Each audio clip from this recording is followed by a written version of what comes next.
The wheel strategy is the most disgusting strategy because it's so easy to bring in a lot of passive income and everyone wants free money. I promise you, if you learn the wheel strategy and watch this video, after you finish, you're going to have the closest thing possible to free money in the stock market. This is going to be a breakdown of how to sell options. It's an automated way to enter stocks cheaper than the current market prices and exit them for a big profit even if you have a small portfolio. You're going to be able to steal stocks for lower prices, generate weekly passive income, and this is all safer than being a boring stock investor. There's no point in buying and holding for a 3% dividend if you can 10x that dividend. The wheel is much more reliable, higher return, and proven to make you stupid rich. So if you don't mind getting filthy rich, hit that like button. If you're new, welcome. My name's Henry. I only have 9 years of experience in option trading, and I teach you on YouTube because there's a lot of smart but hungry people without a financial education, and they want to make their dreams and goals come true. So I'm sharing my $300,000 degree, which I went to college for in finance, and 9 years of experience, so you don't have to go through the same mistakes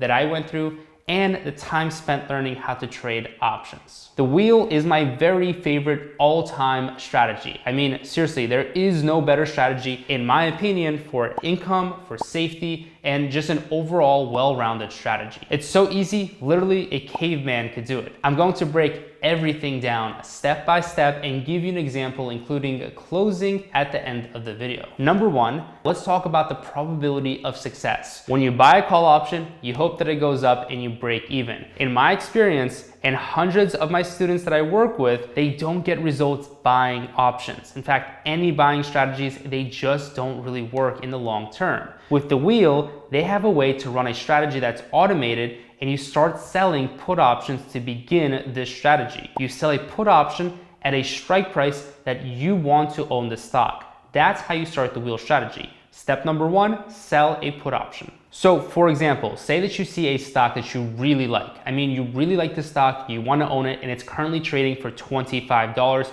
and you have conviction that this would be a long-term hold or at least a medium-term hold. Now, let's say that this stock would obviously be a steal at $20. Well, you can actually sell a put option and enter into an agreement that if the stock drops to $20, you must buy it for $20 when the current stock is trading at $25. That's how selling a put option works. You have to buy 100 shares of a stock, but you pick the price of the stock that you want to buy the stock for. Not only do you pick a price, but you also get paid. So you sell a $20 put option and you get paid, let's say, a $1 per share premium. So your probability of success, if you look at it as entering a stock that you want to own, is actually 100%. You really can't lose on the wheel in step number one because you want to own this stock anyways. You would love to own it regardless of what happens. So what happens is when you sell a put option is that if it goes down to the strike, you have to buy the shares, and if it does not, then you don't have to buy the shares. Either way though, you make a $1 premium on $20, which translates into 5%. Majority of the time when you sell a put option, it's going to be below the current value of where the shares are trading at the moment. That means more likely than not, you're going to just walk away with the premium that you collected. In many cases, I coach my Discord members and I show them how to sell a put for a high premium, and then most of the time have the option expire out of the money so they can do it on a weekly basis and never even get put or assign the shares to begin with. If you use technical analysis, you can sell at levels where the stock is unlikely to go, because at those levels, the stock would be at some very heavy resistance points. Now, the stock doesn't want to be at those resistance points, so when you sell a put right under the resistance point, then that put option never gets assigned or never really gets executed because the stock never really goes down to that level, or at least many, many weeks in a row. If you sell around the resistance level, naturally the stock is going to have a difficult time getting down to those resistance levels. That's why you can collect some really big passive income on a weekly basis and never even get assigned the shares. I have even seen in some cases, this is absolutely crazy, where students sell puts for say 10 weeks in a row and finally they get put the shares. But over that 10-week period, what you will realize is they have made 5% a week for 10 weeks and now they have to buy the stock, but all that premium that they collected and all that cash that they got into their account, well, basically it adds up to being 50% of the stock's value. In theory, you can get your costs down to basically zero. You can make your stock free. That would take a significant period of time, but it is possible if you keep selling puts on a stock that is rising steadily and you're getting really good premiums, which usually happens on stocks that are trading in the technology space or other high implied volatility stocks. They have such juicy premiums that when you sell put options, you collect a really large amount of capital. You collect a really large amount of premium, and all that money coming in, it adds up if you're doing it week in and week out. And before you know it, maybe 10 to 15 weeks out, you have a 50% discount on the stock that you're buying. If you pick a company that is trending sideways or steadily rising, the wheel just feels like a cheat code. But even when the stock falls, as you will see later in this video, there is a full strategy on exiting and creating income even at that point. Now, option sellers are always going to have the advantage because as a buyer, you need something to happen. You absolutely must have the stock do something, and that something has to happen fast. So if you're buying a call option, let's say 2 weeks out, you need the stock to rise by 10% in 2 weeks fast, or you lose the premium that you paid. The wheel strategy does not have this problem. And this is one of my very favorite parts of the wheel strategy. You don't really need to be a genius. You don't really have to do too much planning when you're running the wheel strategy. You simply need to understand when you want to buy the stock. And then later on in just a minute, I'm going to tell you when you want to sell the stock. The wheel is easier because you can plan ahead and use lots of safety measures, but it's harder to predict a big rise or a fall in a stock. But with the wheel strategy, when you sell a put, you need the stock not to fall to that level. But even when it does, you're totally okay with it going down there because you would like to own the stock anyways. Now, let's say that you get put shares of stock when you sell a put option. At expiration, you sold a $20 put option and the stock went down to $17 per share. This is where some will say, well, I'm at a loss. Again, if you want the stock anyways, it's not a bad position to be in if the stock came down from $25 and you bought it for $20. Even if the stock is currently at $17, think about being a shareholder. The shareholder went from 25 to 17. However, you have went from $20 down to 17, not to mention how many times you've collected that premium. Even if you collected that premium one time, your break-even price is $19 and the current share price is $17. You are way better off than a stockholder. So now when you do get put the shares eventually, now you have 100 shares and you're actually qualified to sell a covered call and start selling call options on your position. So you collect income getting into the stock by selling put options. Eventually, you will get put with a much lower cost basis. And now you're still in the driver's seat. You still have an advantageous position because now you can start selling covered calls or selling call options for more income. When you sell call options, you now have another passive income stream of premium coming in from the stocks that you own. When you sell a call option, you make sure that you do so at a strike that you don't mind selling the stock. So let's go back to the example. Let's say that you sold a $20 put option. Well, here, this is where you will have to buy the stock at $20. Now, let's say that the stock went down to $17. You can do a number of things. So to exit this position, you can actually sell a covered call or selling a call option at a specific strike. So that strike is going to depend on the risk that you want to take. Some people decide to sell at the $20 strike. That's because they've collected some premium to get into the stock at $20.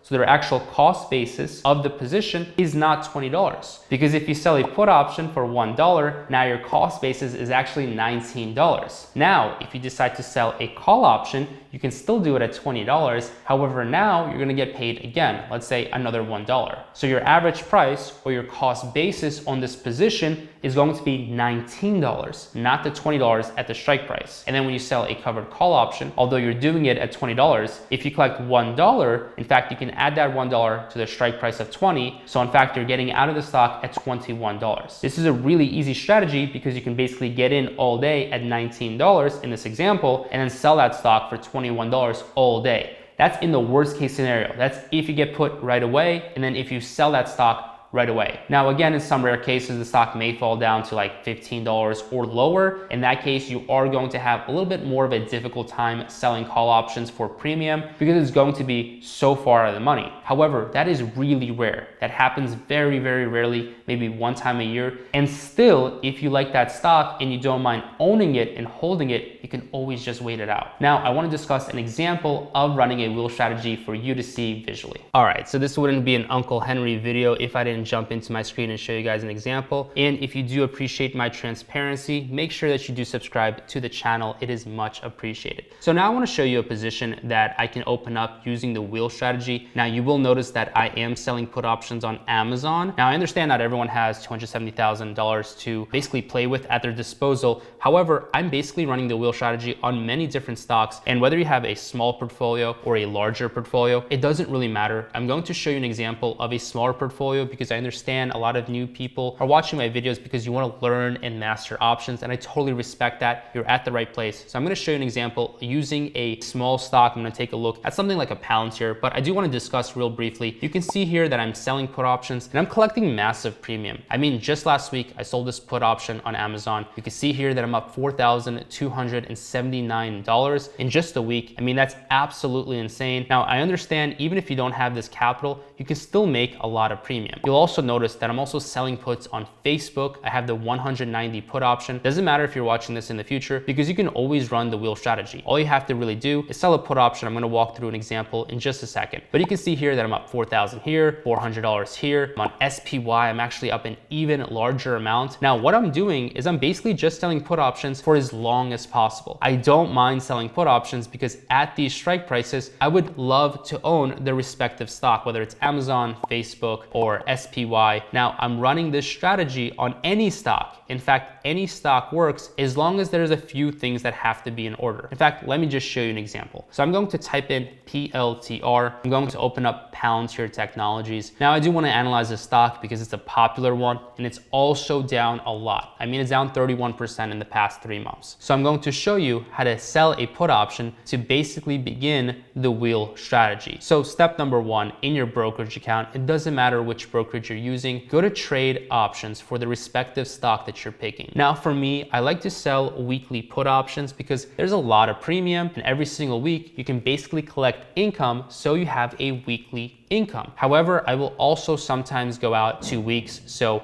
in this example, I'm gonna go out to April 8th. This is 2 weeks out. Then I do wanna make sure that I am selling a put option. So make sure that that is what you're doing. Now, sell put option. I'm going for April 8th. Again, if you're watching this in the future, you can just do this at a future date. Now, what I'm going to do is I'm going to sell a put option lower than the current share price. So you'll notice right here that the current share price is $12.76. So say I want to buy the stock at $12, which is lower than what it's trading for right now. What I'm going to do is I'm going to sell the put option. I'm going to click right here. Now I can collect $45. So this is about a 4% return, give or take, okay? So I'm betting on this position not to go down to $12 and I'm collecting $45. Don't look at this max loss. It is not correct because basically if you're planning to do the wheel strategy and you want to buy the stock, this max loss does not matter because what can happen, the worst case scenario, is you end up owning the stock, which is totally fine. All right, so that's step number 1. You collect income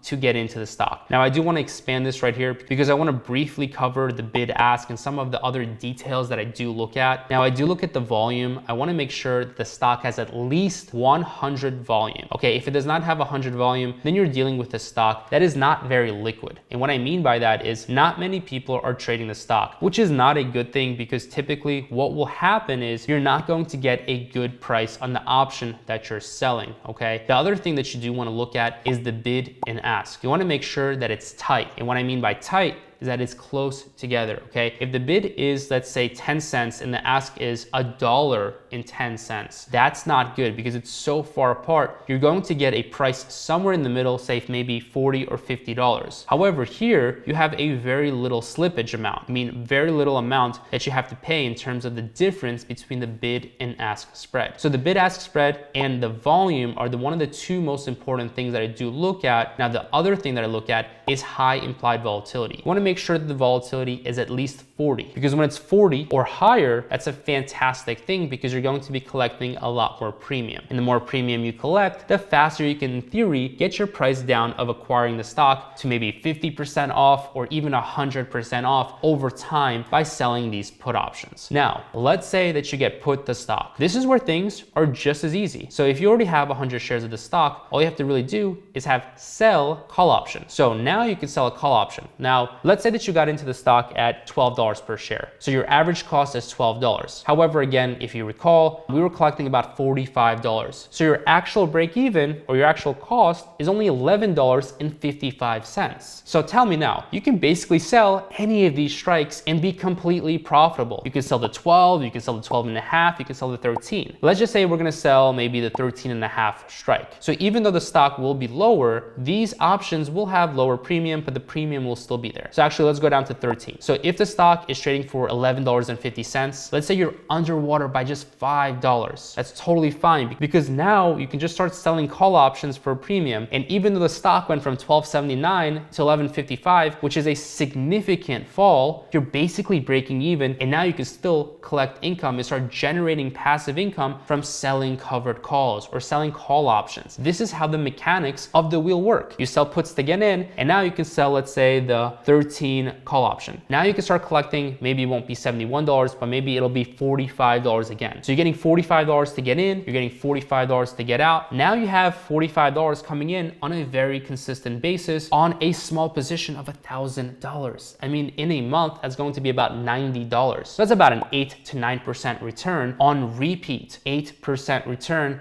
monthly is going to be about doubling your account every single year. Now, even if you have a small account, doubling your account is a really big deal. Now, this is the power of the wheel strategy and what I love so much about it. So I do encourage you to take notes, rewatch this video if you have to. And as always, I do have a link in the description for my private Discord community. It's where I do coaching on Mondays and Wednesdays. You get a full course, you get option coaches, you get a community of other like-minded individuals who are trying to grow their wealth aggressively, so you can follow along with all my trades and basically reap the rewards of my 9 years of experience. Thanks for watching.